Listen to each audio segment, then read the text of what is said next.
Hello, welcome, and my love to all of you. This is Anshu Sharma here. Global polarity shift. On an individual level, awakening has always been going on. What is happening now is the collective global polarity shift. More on it later. First, let us see the dynamics of the previous negative polarity. How negative polarity got so much power. The reason why people indulge in certain thoughts and behavior is it works for them. Example, anger, shouting gets the work done. A boss demeans an employee. A female lightens herself through gossiping. Putting pressure on someone is seen as an advantage, and extorting money through threats, greed, manipulation, lies, and control is easily attainable. Then there is sexual abuse, child abuse, and exploitations. Some people are always on the lookout for others that they can take or use their advantage, their agenda, whatever it may be, through whatever means it is possible. This is manipulative behavior in a nutshell. People that attempt to manipulate often do so by playing on other people's emotions. They generally do not trust the logical capabilities of others and seek to pull the wool over their eyes. People exhibit stubborn behavior when they refuse listening to others' opinion, being adamant in their perspective that others' ideas or desires are not important, and then they refuse to change.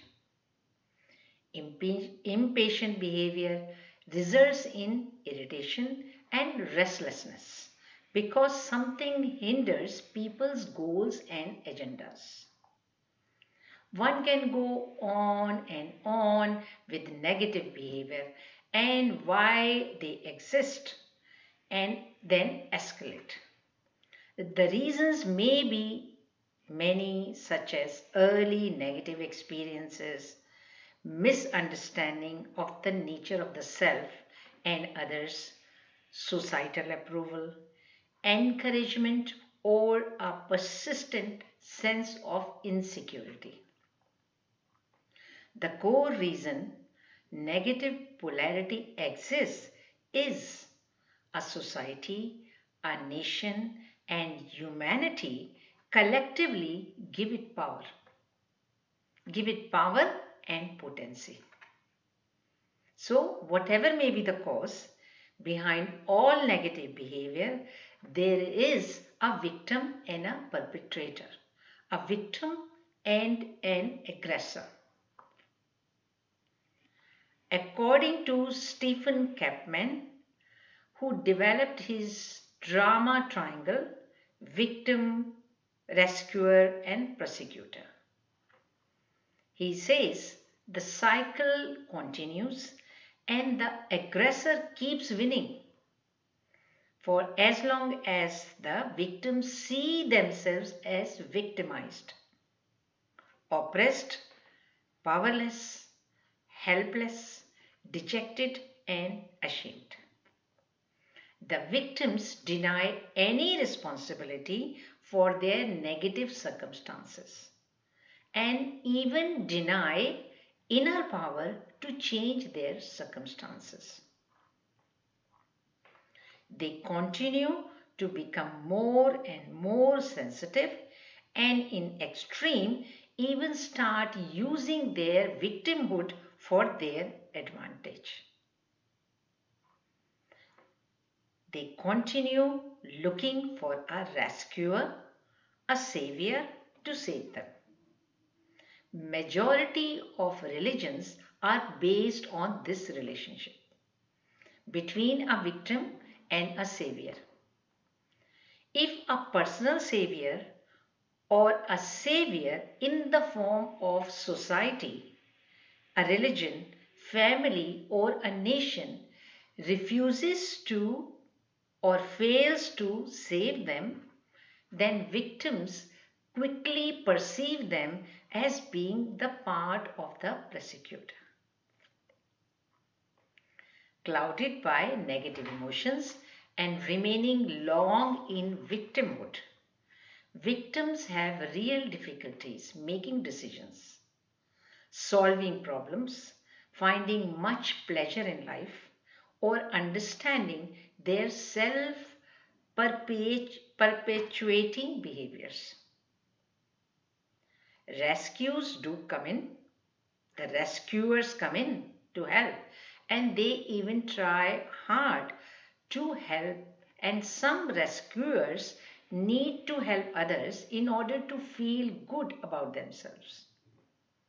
And sometimes, even while doing so, they neglect their own needs. Rescuers are also codependent, often need victims to help, but often can't allow victims to succeed or even get better. Why? Because they can use guilt or keep victims dependent on them and feel guilty themselves if they are not rescuing somebody. This results in rescuers feeling overworked, tired, caught in a martyr cycle, while keeping their resentment underneath. Prosecutors, on the other hand, criticize and blame their victims. It is all your fault. The prosecutors can be very rigid, controlling, authoritative, angry, and even unpleasant. Through threats and bullying, they keep their victims oppressed. In terms of resilience, prosecutors can't bend, can't be flexible, can't be vulnerable, can't be human because they fear the risk of being a victim themselves. So, on one hand are the victims, the other hand are the prosecutors on opposite ends as polarity. Prosecutors yell and criticize, but they don't actually solve any problem or help anyone else solve the problem. So these are the most extreme versions of these three roles. But we can encounter people playing milder versions of these roles on a pretty regular basis. Each role on the drama cycle or drama triangle has its own payoffs. Victims get to be taken care of. Rescuers get to feel good by caretaking. Prosecutors get to remain feeling superior to both the victims and the rescuers. And often they serve their own agenda using both of them. So the cost is to perpetuate a dysfunctional social dynamic and to miss out on the possibilities and responsibilities of a healthy, resonant, and resilient relationship. What is needed? What is needed is for everyone on the triangle to wake up to the roles they are playing repeatedly. One person shifting out of the role can catalyze others to shift out of their roles and behavior. What is especially helpful is for the victim to begin to grow up and take responsibility for their own empowerment and resourcing themselves to meet their own needs. So, when does the polarity changes? When victim wakes up and realizes, says to himself, enough is enough. There is no external savior who can permanently and eternally rescue him. It is then he starts taking personal responsibility to change his circumstances. On an individual level, he starts taking responsibility and begins to transform his thoughts and emotions and begins to create a new reality for himself. So, with this background, let's come back to our original topic when global polarity shifts. Polarity on the global level shifts when this transformation happens at a global level. When at the grassroots level, people awaken and take charge. The voices rise from universities, colleges, societies, public places, and from each household. When people start speaking on media and on alternate media, when people start writing in various newspapers and magazines, when people start waking up at various levels of society, prosecutors, and when the people start waking up, then the prosecutors and their agendas are exposed. The divided nation, the divided national spirit on the basis of religion, culture, caste, and race start coming together in unity on a unity platform. The forgotten collective unity consciousness starts coming online.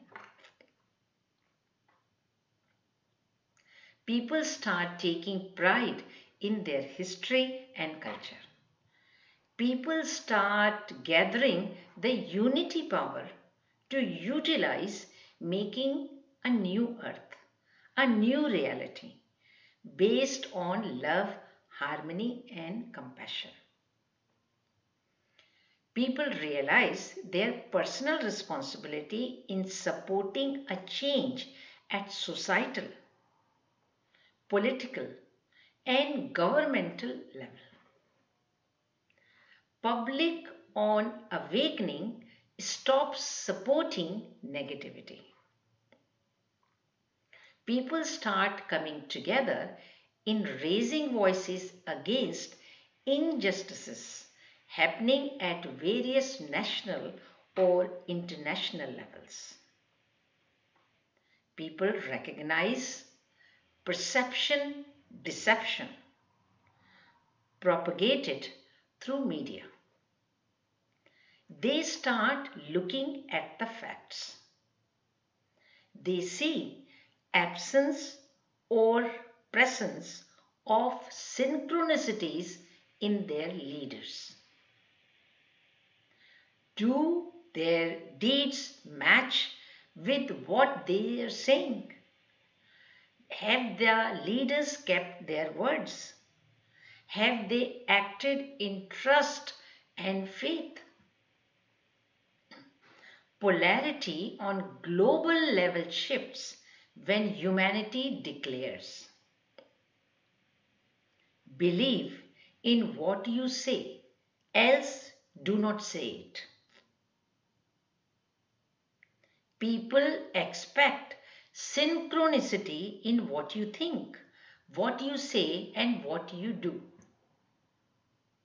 When you abuse someone again and again, when you push them in a corner repeatedly, and you challenge their self respect, the warrior in them emerges.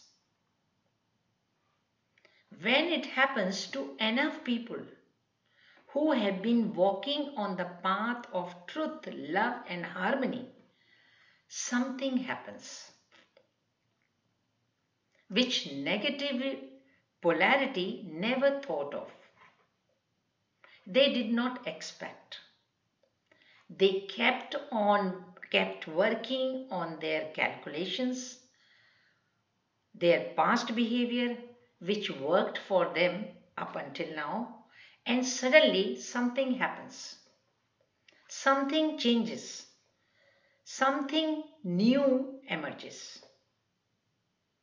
The collective unity spirit, which is consciousness in its truest and in its purest form, emerges in society. Society wakes up. A nation wakes up. It is then politics come under pressure of the society. The polarity shifts when people come on the roads in defiance.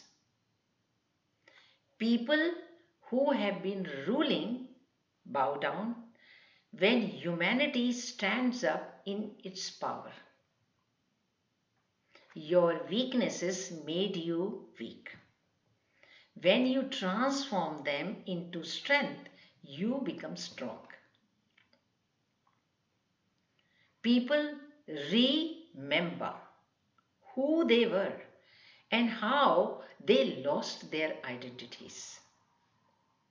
The identities that were full of pride, courage, and victory. Due to some weaknesses, they lowered themselves in their consciousness so much that dwarfs started ruling them. Dwarfs started ruling them. When a new positive polarity rises, the negative polarity recedes. It is time to reconnect to our past glory, and to what magnificent and glorious human beings we were. Bring your heroes back and make them alive again. They are not dead. They are still alive in your thoughts and in your spirits. Eternal religion, the purest and the truest consciousness, is always alive. We only have to reconnect. Thanks for listening. Thanks for your ongoing love and support. Please leave your valuable comments. And if you like this video, please subscribe and share in order to spread the light so more and more people benefit. I love you. I see the magnificence in you. Lots of love and light. Till we meet again, take care. Bye.